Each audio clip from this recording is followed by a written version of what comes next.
rencontrer Dieu. Voilà. Vous savez, j'ai grandi dans les choses de Dieu, mon père était serviteur de Dieu. Et en grandissant dans les choses de Dieu, c'est pas pour autant que j'ai fait une expérience, vous savez. Vous savez, en grandissant, on devient un jeune homme, et le monde s'ouvre à nous. Et quand le monde s'ouvre à nous, ben, on découvre le monde. Et quand on le découvre, ben, on fait comme tout jeune garçon, voilà, j'ai sorti, j'ai fait comme un peu tout le monde, il a fait un peu tout comme tout jeune garçon. Et à 16 ans, je me suis marié jeune, j'ai fait un foyer, on va dire, et à 16 ans, je me suis marié. Et c'est tout là, ça a été bien. Ça a été bien pendant un moment. Et de mes 16 ans, pour arriver jusqu'à mes 26 ans, j'étais dans le monde. C'était comme si j'étais un jeune garçon. J'étais jamais chez moi. On sortait souvent, tous les week-ends comme tout le monde. J'étais pas un alcoolique, mais j'aimais boire mon verre. Mais la plus grosse passion que j'avais dans ma vie, c'était la cigarette. Je fumais presque 3 paquets de cigarettes par jour. Et pour moi, c'était toute ma vie, la cigarette. Et vous savez, j'ai sorti comme tout le monde. On sortait même le mardi, mercredi. Il y avait une boîte qui était ouverte et il n'y avait que nous dedans et on buvait jusqu'au matin. Vous savez, des fois, j'entrais à 8h du matin. Voilà, je faisais une vie que... Mais ça, en faisant cette vie-là, vous savez, j'ai pas regardé ce qu'il y avait chez moi, le problème qu'il y avait. J'avais une femme qui faisait de la dépression. Et je le voyais pas parce que je la laissais tout le temps tout seul. Et comme elle était en dépression, vous savez, je me suis marié, j'avais 16 ans. On va dire comme ça, ma femme elle est des pays de l'Est. Et vous savez, chez eux, c'est des musulmans. Ils ne croyaient pas à Jésus. Et vous savez, j'ai rien vu pendant... Ça a passé 1 an et demi qu'on ne s'entendait plus. On faisait que se battre. Seigneur, c'est vrai, vraiment, elle était méchante beaucoup avec moi, mais moi j'ai beaucoup été méchant. C'est lesquels, vous savez. Ça allait dans les deux sens, ça a été un peu comme chez un chat, on ne supportait plus. Et quand on allait faire les courses, je vous dis la vérité devant Dieu, je prenais des fois le manger, j'étais en pleine tête, j'étais méchant. Et elle, dans son côté, elle me disait tout le temps des mots pour me faire mal. Elle était tout le temps méchante aussi avec moi. Et vous savez, des fois on se pose des questions, et un jour, j'étais dans mon lit, il était 4h du matin. J'ai dit, Seigneur, tu n'existes pas. Tu n'existes pas, je dis, parce que si tu existerais, ma vie, elle serait bien.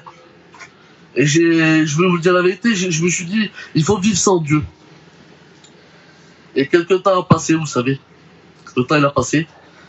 Et vous savez, je voyais pas ce qu'il y avait chez moi. Ma femme avait une mauvaise influence par l'ennemi, et je le voyais même pas. J'étais aveuglé. Elle avait accepté des choses, vous savez, elle était voir un guérisseur avec sa mère. J'étais pas au courant. Et le guérisseur, il a donné des choses, des talismans. Il a donné toutes des choses que c'était pas la gloire de Dieu, des sourates à boire. Et je vous le dis vraiment, j'étais vraiment aveuglé, je ne voyais même pas qu'est-ce qui se passait chez moi. C'était une destruction. Et un jour, il y a le frère Nico, d'Albi, il a fait une mission. Et là-bas, il y avait mon cousin, il s'appelle Goraï, vous savez. Et ben, j'ai dit, je vais aller boire un café vers mon cousin, et peut-être ça va... J'ai dit à ma femme, elle s'appelle Roberta, j'ai dit, viens, on va boire un petit café là-bas, ça va nous sortir. Mais il y avait un plan derrière tout ça. Gloire à Dieu. Gloire à Dieu. Vous savez, le Seigneur, il laisse pas ses enfants. Et quand j'étais là-bas, il y avait serviteur Caleb qui prêchait. Mais moi, j'ai pas été touché par la parole. Mais le Seigneur, il l'a dévoilé. Gloire à Dieu. Et vous savez, moi j'appelle ça un sorcier. Quand il a dit, quand tu verras un serviteur de Dieu, il priera pour toi, tu tomberas par terre. Et c'est ce qui s'est passé. Caleb, il a prié pour elle, elle est tombée par terre. Si vous voyez la honte que j'ai eue dans ma vie, je voyais que le ciel, il me tombait sur la tête. Je regarde les gens, j'ai dit Seigneur, j'ai dit qu'est-ce qui m'arrive, pourquoi ça m'arrive à moi? Et là, l'influence, ça a duré 2 jours, ils ont prié 2 jours pour elle. Et je vous le dis que vraiment, ça n'a pas été facile. Ça n'a pas été facile, parce que l'ennemi, après, il a attaqué plus elle, mais l'ennemi m'a attaqué à moi. Je dormais plus des nuits. Je dormais plus des nuits parce que, il a vu comme, vous savez, quand j'avais un besoin, j'ai accepté Dieu. Mais quand j'ai accepté le Seigneur, c'était d'un but parce que j'avais un besoin. C'était pas avec mon cœur. Et vous savez, quand on vient pas à Dieu avec son cœur, ben, le Seigneur, il fait rien du tout. C'est vrai, Seigneur.